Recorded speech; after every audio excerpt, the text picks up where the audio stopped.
نکلے حضور کی دو شہزادیاں موجود تھیں۔ میرے علی پاک رضی اللہ تعالیٰ عنہ جب تک نہیں آئے تھے تو علی تھے، جب حضور کی بارگاہ میں آ گئے تو پھر میرے مصطفیٰ نے حیدر قرار بنا دیا، حیدر قرار بنا دیا، حبیبہ ان کی شان والیا جے تم آئے ہوتے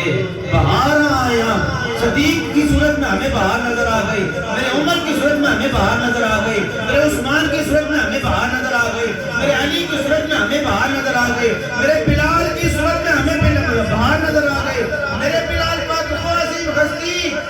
جن سے لوگ محبت کرنا پسند نہیں کرتے تھے، رنگ کالا تھا، ہونٹ موٹے موٹے تھے، لیکن جب حضور کے در پہ آ گئے تو میرے مصطفیٰ نے کعبے کی چھت پہ کھڑا کر کے بتا دیا، بلال ہے تیری جگہ تھلے نہیں کعبے کی چھت، سبحان اللہ،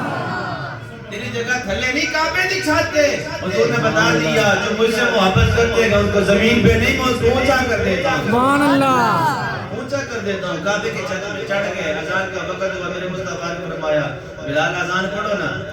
اذان پڑھو نا۔ فوراً سوال کیا حضور جب میں نیچے کھڑا ہو کے اذان پڑھتا تھا میرا منہ کعبے کی طرف ہوتا تھا، کعبے کی طرف ہوتا تھا، حضور کعبے کی چھت پہ ہوں منہ کدھر کروں؟ سنیے میرے مصطفیٰ کریم صلی اللہ تعالی وسلم نے ارشاد فرمایا بلال پریشان ہونے کی لوڑ نہیں، زمین تے کھڑا ہو کے اذان پڑھنے سے کعبے وال منہ ہوندا سی، اج کعبے دی چھت تے کعبے وال نہیں، اج کعبے دے کعبے وال منہ کر کے اذان پڑھنا، سبحان اللہ، کعبے وال نہیں، کعبے دے کعبے وال منہ کر کے اذان پڑھنا شروع کر دے۔ حبیبہ اونچی شان والیا یہ تو آئیوں تے بغارا آئیاں، صدیق بھی مل گئے، میرے عمر بھی مل گئے، میرے عثمان بھی مل گئے، میرے علی بھی مل گئے، مجھے وہ بلال بھی مل گئے جس کو کعبے کی چھت پہ چڑھایا۔ سبحان اللہ، حبیبہ اونچی شان والیا جے تو آئے ہوتے بہارا آئیاں، اگر حضور نہ آتے تھے بہارا نہ ہوندیاں،